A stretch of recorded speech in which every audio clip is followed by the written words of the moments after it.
Well, 10 p.m. update. It's been a pretty long day, but we made a lot of progress, but not quite as much progress as I think we wanted to make.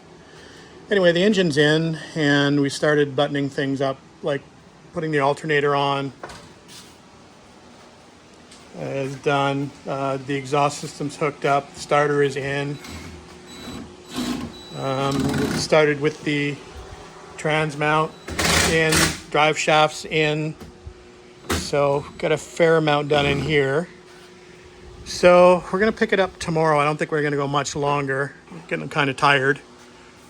And I think it'd probably be better if we get at it fresh tomorrow for a few more hours to finish this off. So we don't want to rush it. We want to make sure we do everything properly. So we'll pick it back up tomorrow morning. We'll see you then. See you tomorrow. All right, Saturday morning early, and we're back at it, trying to put this thing back together. Started without you, put a few things back together, like radiator hoses, just working on the fuel pump now. Distributor's kind of just sitting there. I did get hooked on the bumper over here, and did do something here with the manifold. We just put this graphite spray on it, which seems to work pretty well. So Ellen's working on putting, I think, transmission mounts on the other side of the car. So we got that stiffener bar on the left-hand side and the shifter installed. So that's looking good. Speedo cable's now installed. So we're just kind of checking off things off the list and emptying the bins as we go. We're getting pretty close to figuring out what we need to do as far as the carburetors are concerned. I don't think I've talked about this yet, but I do have dual Weber DCOEs for this car that we're going to probably try out. And it's going to require some modifications, I think, for the throttle linkage. We're just talking about possibly doing some sort of custom bracket. I mean, we do have the SUs that came off the car if need be, but I'd like to put the dual Webers on if possible. So we'll get there when we get there. But we are making progress as we go. So we'll bring you up for updates along the way during the day. All right, we're just in the garage watching a video of a 1965 Triumph TR4 being rescued. And there it is. And we just broke off the crank bolt, so that'll be fun. Anyway, interior is back together and looking good. Pretty much everything is ready to go as far as the engine bay is concerned. Fuel pump's plumb now. Again, we've left the distributor out because we need to prime the oil pump. We're going to do the coil. What we're doing now is we've got our DCOE 42s, and we're just making a bracket, or Ellen's fabricating a bracket out of aluminum, so we have somewhere to mount the cable. We've got a sort of a low-car cable over here that we're going to be utilizing to pull the throttle, hopefully. So we just need to make a mount to pick up where that cable is going to mount to below where this arm is going to pick it up. So we're working on that. And then we've got a few other things we need to do as far as creating a bracket up here at the bell crank. But we're getting there. We have all the pieces to make this happen. It's just going to take us a little bit of time to figure it out.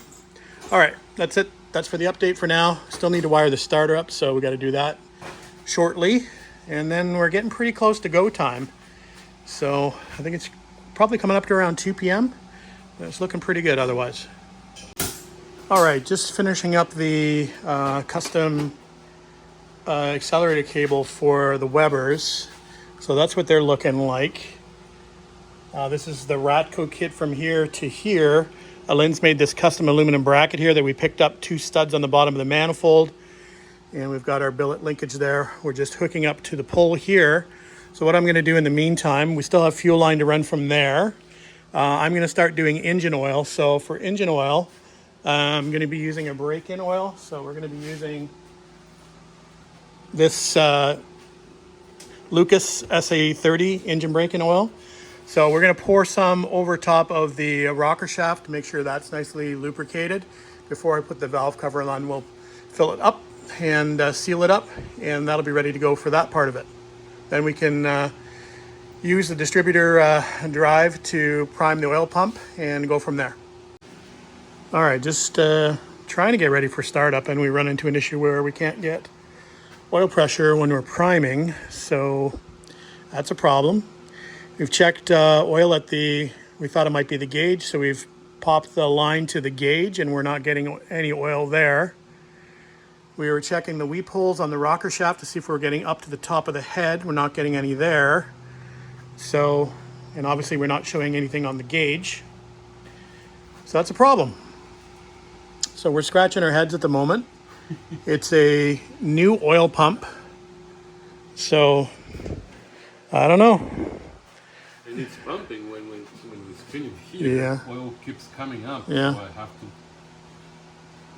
So anyway, we're gonna keep thinking about it and exhaust everything that we can think of before we do the drastic thing and drop the oil pan, I guess. Anyway, that's the update. Not a good one. Well, unfortunately, I think we've eliminated all of the possibilities that we could think of.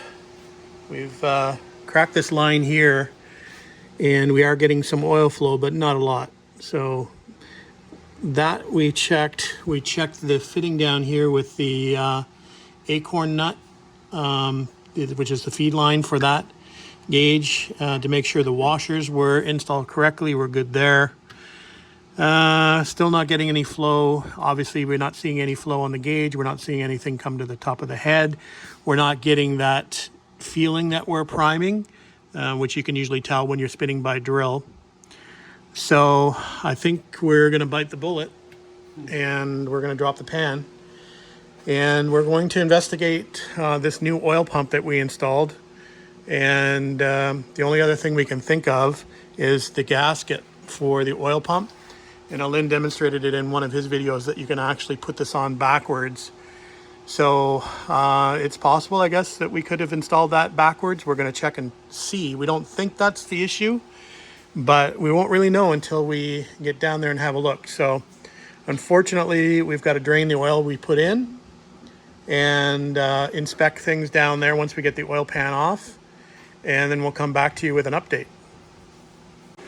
Okay, so here's where we're at with the oil pressure issue.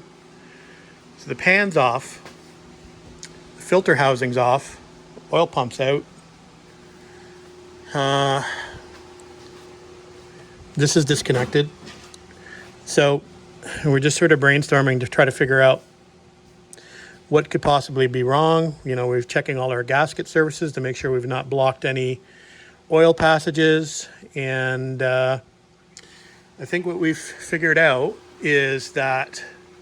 I'm stupid. No, not that we're stupid. So we've been trying to prime with a threaded rod, which we're using on a drill. So the only problem with doing that is it doesn't have a tight enough clearance or tolerance to actually pump oil like the shaft here on the distributor drive. So I think we're losing pressure there and not sending it out to the other galleries. So Absolutely. what we're going to do is we're going to reassemble. So I was thinking about putting the old pump in, but I think we think we've solved the issue. So we're going to go back with the new pump, which we've checked the rotor clearances and it's within tolerances. So we think this pump is good. So I'm going to put the screen back on the new pump, and we're going to get a new gasket for the filter head, reinstall that, and button everything back up. We've got a new oil pan gasket, fortunately. And we'll come back once we get it all assembled and figure out if that is the solution to our problem. All right, good news, even if it is about 3 hours later and a few gaskets later and a bit of oil later, we now have oil pressure. So that was the cause, just the clearance issue. So we've actually just put the distributor drive gear back in and just turned it over on the battery just to build oil pressure, and we have good oil pressure now. So we can now move on to the next step, and we'll put the distributor in and To align the gear. Yeah. Because I put it in front. okay, align the gear, put the distributor in, and plug wires, and I think we're pretty much ready to go for initial startup. Cam brake in. All right, we're up and running. Not very well. I think we have a vacuum leak on this Weber. We're doing okay for oil pressure now. Temperature is good. So we're doing the cam braking at the moment. We'll come back and we'll worry about this vacuum leak.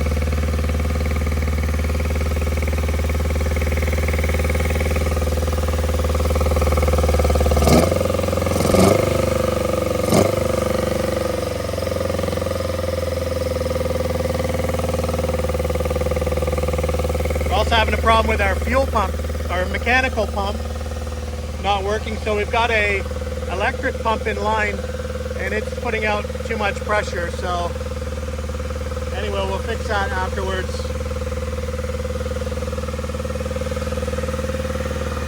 And we're about 5 minutes into it. All right, it pretty much made it through its cam break-in process without really too many issues, other than it not really running great on the Webers. I think, like I said, it's the vacuum leak in the rear carb. Other than that, temperature-wise, it's fine. Oil pressure is good. No leaks. Got a little bit of leak out of the radiator cap.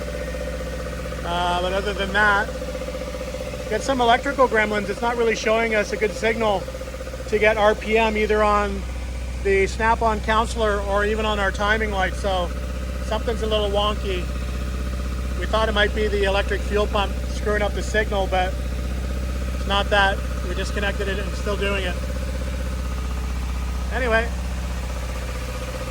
like any fresh engine rebuild, there's always some bugs to work out.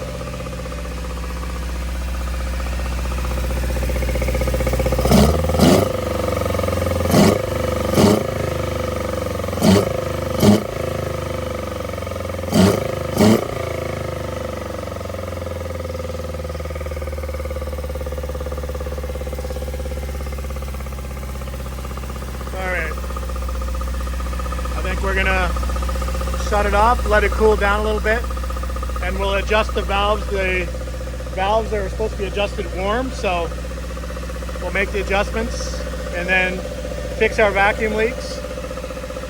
If we can't fix the vacuum leaks, we can always go back to the SUs that were on it, but anyway, we'll see. That's it for now.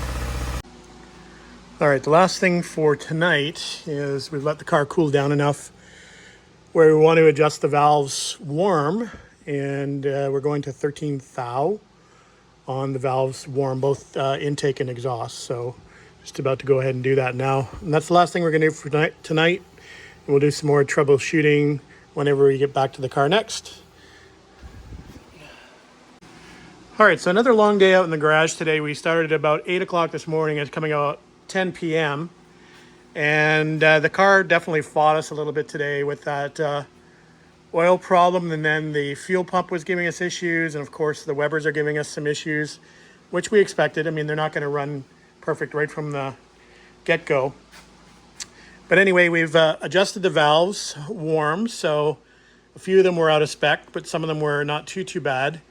So it's going to take some time tuning the car, but overall we're happy to have it back up and running. So we do obviously need to do more work on it before we can get it out on the road and do some driving. So that would be the next step, is to get these Webers figured out a bit, figure out this vacuum leak over here. And I think we've kind of seen a little bit of it here. It looks like one of the carbs is canted a little bit. I was saying to Lynn when we installed them that you can actually move these carbs around a little bit, and you can probably see this manifold here. I don't know if you can see that at the back, but it's not quite square with the head. So as opposed to this one, which is a little bit more flush. So that's probably the first thing we'll do as far as the Webers are concerned, as far as trying to get the vacuum leak solved on this. And then we can start trying to play around with some tuning. So I think we're gonna call it a video. I know this series has been quite long. I'm not sure if I'm gonna break this up into multiple episodes, but we'll have to wait and see what the footage looks like. So for now, I think we're gonna call it. Obviously, we'll be back, as I mentioned, getting it tuned, getting the bonnet back on and doing a road test, but that'll be a separate video. All right, guys, thanks for watching. Thanks for commenting. Thanks for subscribing. Thanks to Lynn for all the help today and the past several days and over the last period of time, obviously rebuilding the engine in his shop. So Anyway, we'll get her back together and get her tuned up, and you'll see it again out on the road. You'll probably hear it before you see it. All right, talk to you later. All right, it's another day, and we're back in the Rusty Beauties garage shop, and we're working on the TR4 tuning. Well, Alin is actually working today on his Spitfire, so he's got some issues going on with the engine and oil pressure, so he's about to get the car up in the air and check oil pump and that kind of stuff and bearings.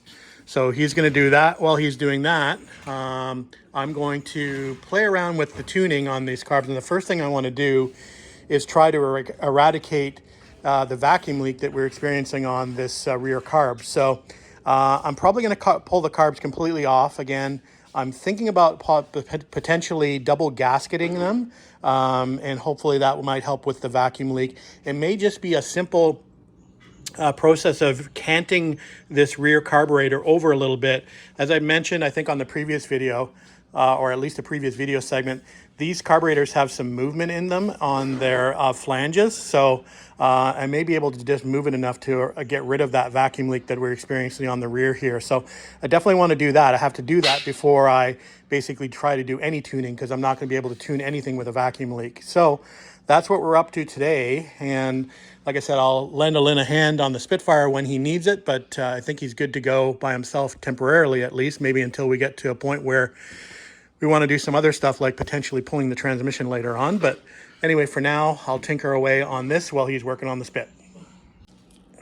Well, the one good thing about the Webers is there's lots of space to maneuver around them on a TR4. So we have the manifold back off, and we're about to double up the gaskets, and hopefully that'll help maybe with our vacuum leaks. So yeah, that was probably about 15 minutes to do that. And then we'll start putting it back together again, and we'll see if that solves our vacuum leak, and then we'll start some of the tuning process. All right, well, we're all back together, and I've left the linkage disconnected completely and the throttle cable disconnected. So what we're going to do is initially set these up for just a baseline startup. So the mixture screws are going to be out 1 full turn from lightly seated, and the throttle screws are going to be a half a turn in. So we'll set those up, and then we'll start it up and see what it sounds like. It's probably going to be running rough until obviously we do some tuning adjustments, but the first step is just to get it running. It doesn't really matter how roughly it's running. First step is just to get it running and then tune from there. All right, so we've got it started just on the baseline settings now. We're just going to let it warm up before we start to do any tuning. So it is trying to idle a little bit. So we'll, like I said, just let it warm up, and then we'll start the process. All right, it's just about warmed up. So first thing we're going to do is we're going to start playing with the mixture screws. And all we're going to do is we're going to turn the mixture screws in to see where it stops running or starts to run better or worse. And then we'll turn them back out to figure out where the engine is running the best with that particular mixture screw. So we're going to do one at a time on each carb or each barrel, and we'll go from there.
check the balance of the carbs. So I've got the airflow meter out.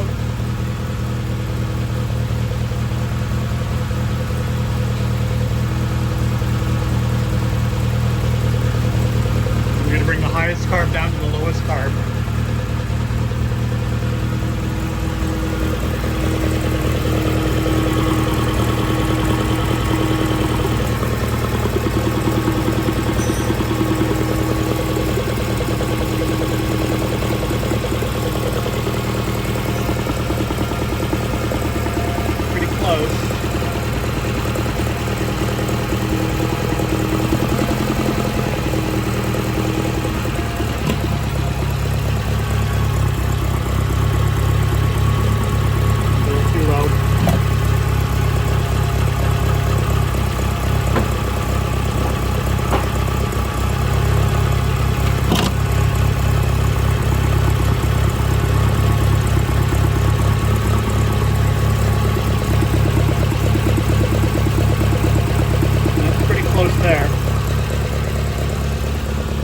Idle speed seems like it's just about right. Should be around, it's got a cam in it, so should be around 1,000 to 1,100.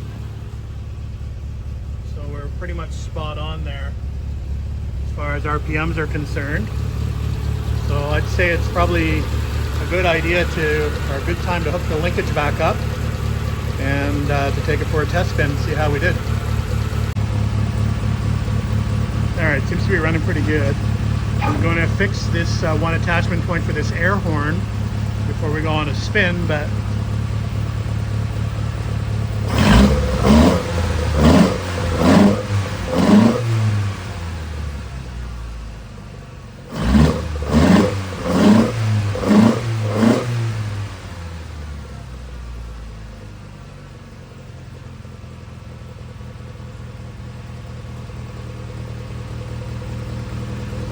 let's fix that air horn.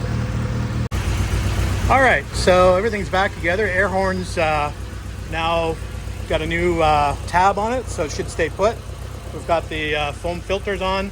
Seems to be running pretty good here, at least in the shop. So next test is to take it out on the road and see how it runs out there. But we've got a little bit of a roadblock out there we need to clear before we get this out for a test drive. Anyway, stay tuned. We'll do that in a bit. All right, unfortunately, still having issues with the Webers as far as vacuum leaks are concerned. We just sprayed some brake cleaner around this rear carb again. Even after we've reoriented it, put the double gasket on, still vacuum leak. Even looks like I'm getting a little bit of fuel leakage out. I have an odd place actually. It looks like it's coming out from behind the manifold, the exhaust manifold. It looks like it's kind of leaking out from there. We're not quite sure how it's getting to that point, but I am seeing a drip of fuel back there. So, and even though we've put a return spring here and a stronger spring down here on the pedal, on the actual throttle shaft down here, still wants to bind up slightly on the return. So yeah, I don't know. Maybe we'll tinker with it a bit more before we go back to the SUs. All right, we're having a little bit of a break discussing what we should do with these carbs. Since I still have that manifold leak, and I'm starting to question whether I have enough fuel pressure with the mechanical pump, because this carb seems to go a little bit lean when I start getting under throttle. Plus I still have a few concerns about the linkage sticking a little bit, so I'm trying to work our way through this without just saying screw it and put the SUs back on. Right now, the screw it, put the SUs back on seems to be winning, just so we can drive it. But we haven't given up quite yet. But who knows, the next video segment, you might see SUs back on this, because obviously the car ran before with the SUs that were rebuilt by Dr. Carburetor. So those were a fully rebuilt set of SUs that we could put back on here.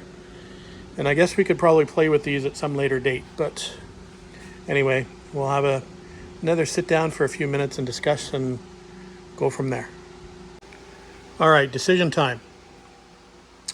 So I think what I'm going to do is I am going to invest in an electric pump, and I'm going to invest in a fuel pressure regulator.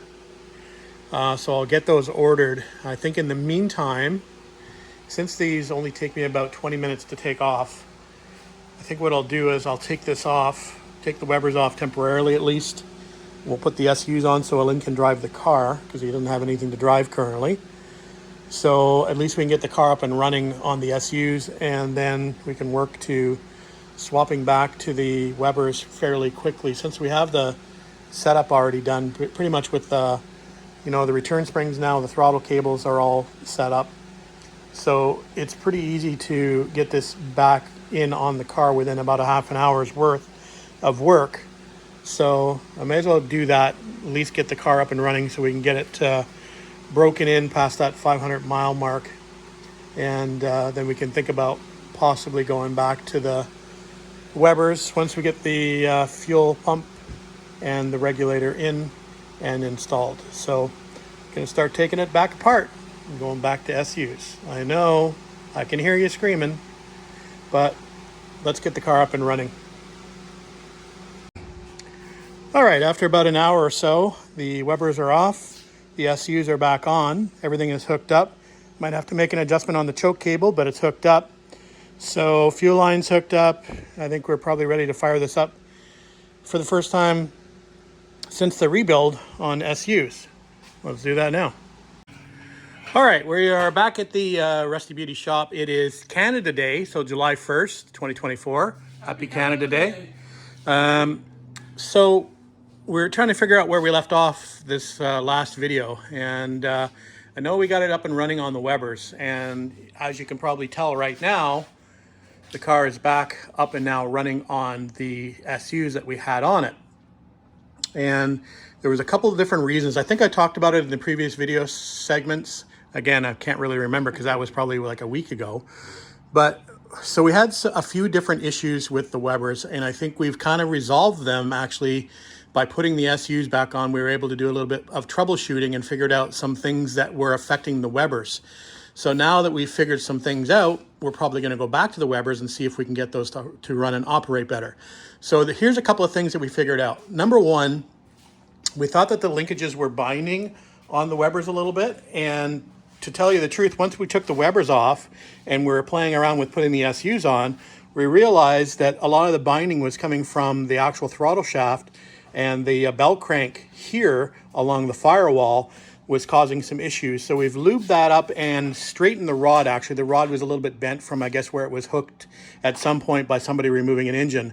So we've got that operating a little bit more freely. So that's going to help out with the binding issues that we were experiencing with the Webers. Number two, we had some running issues with the Webers, and it sounded like the rear carb, for example, wasn't getting enough fuel and that we're having some stumbling on acceleration. Well, when we put the SUs on, we're having the same sort of issue with the stumbling. So obviously the Webers weren't the issue. What turned out to be the issue was the ignition. So we had some really, really strange stuff happening with the car, and we're not quite exactly sure what was going on. We think it was tied to the distributor. So actually we had two distributors. The one that was in this car, we had a spare one in the trunk that we played around with. They were both running points, and they are running the older style. I believe they're like unshielded wires, let's call them. Yeah. So anyway, we were getting really weird measurements when we were hooking up his snap-on counselor machine. We fried a timing light in the process, two timing lights in the process. When he took his meter, his digital meter, and just held it in the car here above where the distributor was, he was getting like almost like a magnetic field reading, like it was just scrambling all over the place. Without even being hooked to anything. It Yeah, was just it was really, really weird. So what we ended up doing is we ended up grabbing the distributor out of my TR3, which is outside stored in the trailer. This has electronic ignition in it. It's got a Protronix in it with a little bit better wires. I think these are now insulated wires. And we changed the coil out because we thought it might be the coil as well. So we grabbed the coil off of Lynn's TR4, which I have to give back to him at some point.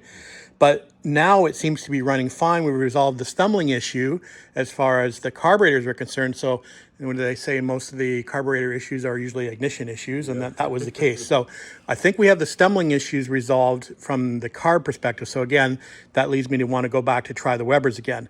The last thing that we needed to resolve was the fact that we had a vacuum leak in the manifold, in the rear manifold on the Webers. So what I've got now is we're going to clean up the manifold a little bit. And I've got this Permatex copper RTV. It's a high heat. I think it goes to something like 700 degrees Fahrenheit. So we're going to use a little bit of this copper RTV on the intake manifold to seal that up a little bit and get rid of those vacuum leaks. So what I'm going to do now is I'm going to, again, strip the SUs off, put the Webers on, and see if we have some of the issues that we had when we were running the Webers, see if those issues have been resolved. If not, we can always go back to the SUs, but we're going to attempt to use the Webers as we wanted to on this car initially. So there is the update since the last video segment. All right, let's swap these out. Let's get crack-a-lackin'. Let's get crack-a-lackin'.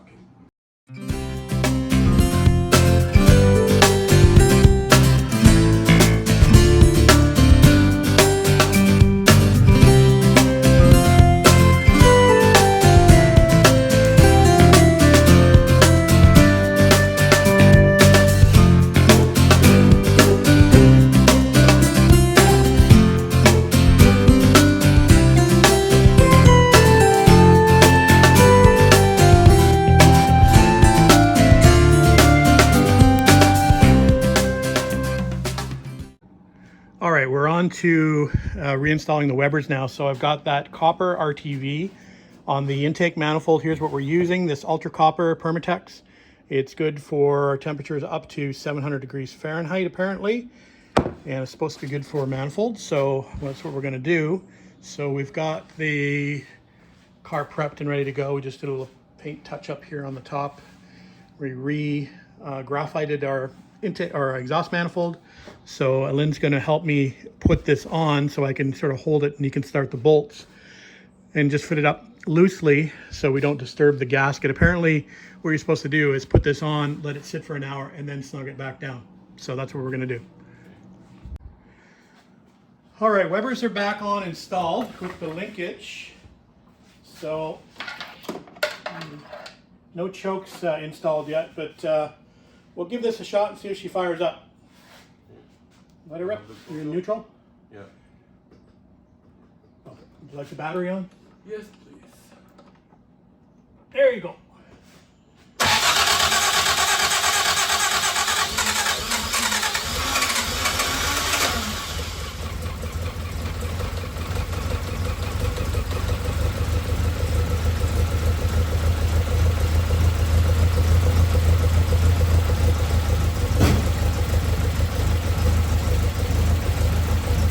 Okay, so she started, obviously. So we'll go back through now the tuning process. Hopefully our manifold leak is resolved. It looks like our linkage problem looks to be resolved. So let's get these carbs tuned and balanced, and we'll come back and give you a final running shot. And maybe we'll even put the bonnet back on today. Yeah. All right, I think we've got it tuned up the best we can for now without doing some road testing. The throttle return seems to work now.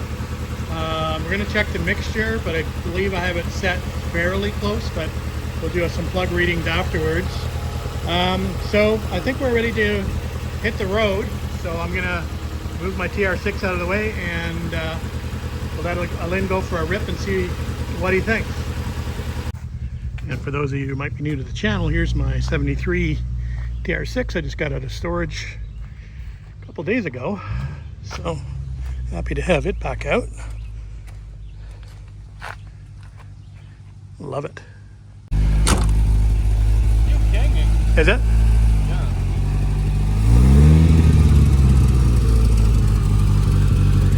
Would you give it a little gas?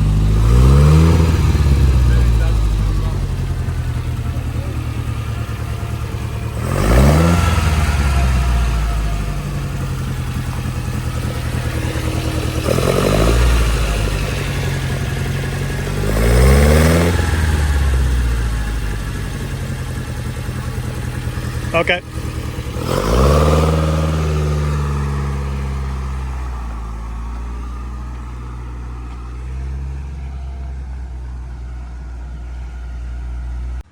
Well, unfortunately, it doesn't sound good, Definitely sputtering under acceleration.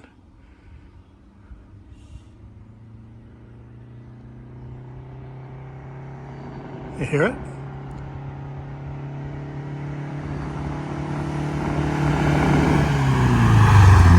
Yeah, no good.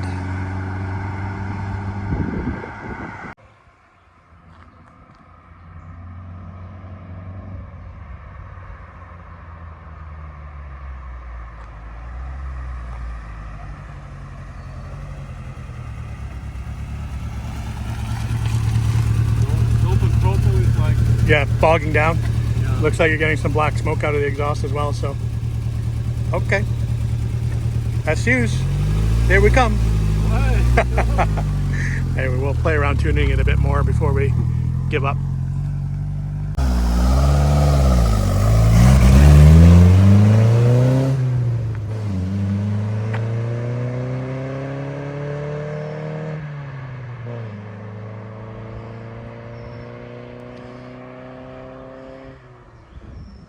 Okay. Test number 326. See if we can get the throttle linkage and the mixture dialed in. So he's up for another quick spin down to the end and back. We'll catch him on the flyby on the way back. All right, I can hear the Webers.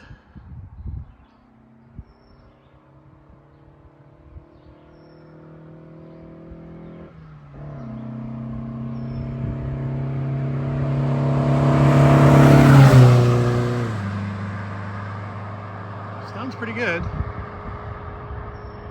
Definitely booking. See what it sounds like when it comes back. Sure can't hear him coming. That's probably at least a mile away.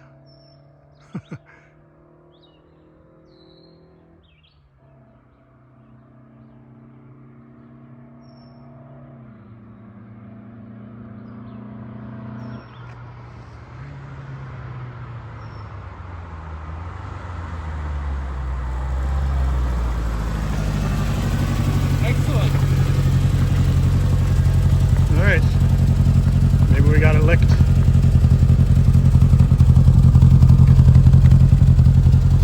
Good? Yeah, the only thing it's missing is the vacuum advance on first, Yeah. but it's fine. Well, we can always play around with the timing a little bit. Yeah, but I think it's good. Well, the idle sounds okay now. Yeah, Okay, let's call it good for now, and you can play around with it yeah. over the next week. All right. Maybe we'll even put the bonnet on.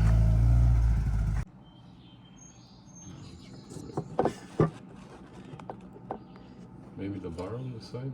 This? No. Here?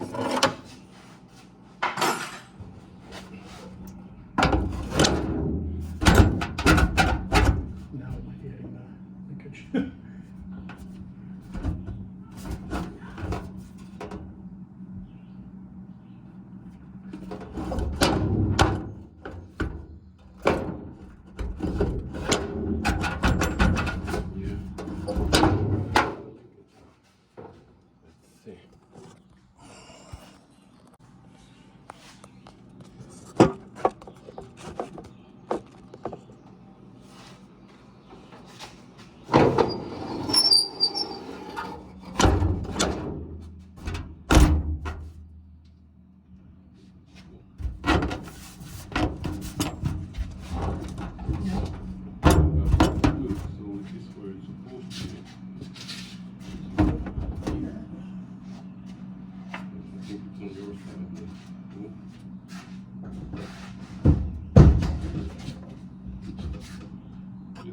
Start it and see if it revs.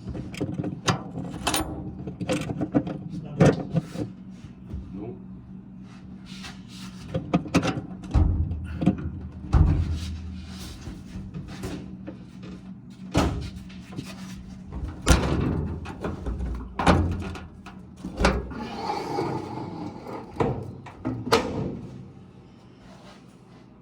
Okay, see the phone? Oh, yeah. All right, our next issue, as you can probably tell from the preceding video, now that we have the bonnet on, And we suspected that the linkage might actually hit the bonnet, particularly this throttle return spring. So we're gonna have to get a shorter spring for that.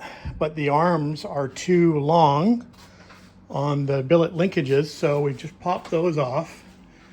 And we're gonna cut them down probably by 1 inch, I think we said. That's 3/4. 3/4 of an inch. Yeah. And we'll see if we can get those to be a little bit lower. And like I said, I'll look at finding a different return spring so we can make that lower as well. I have some springs with me, so maybe I can find something while Lynn is doing the shortening process on those linkage arms, or linkage bars. All right, we have our official test driver here. So we've managed to adjust the linkage so it doesn't hit the bonnet when it's closed. We think anyway, so this will be the test drive. Nick will take over after his dad takes over because he's the chief test pilot. That's the, I don't know, what do we call him? Chief engineer. So chief pilot, chief engineer, and we'll see how it goes.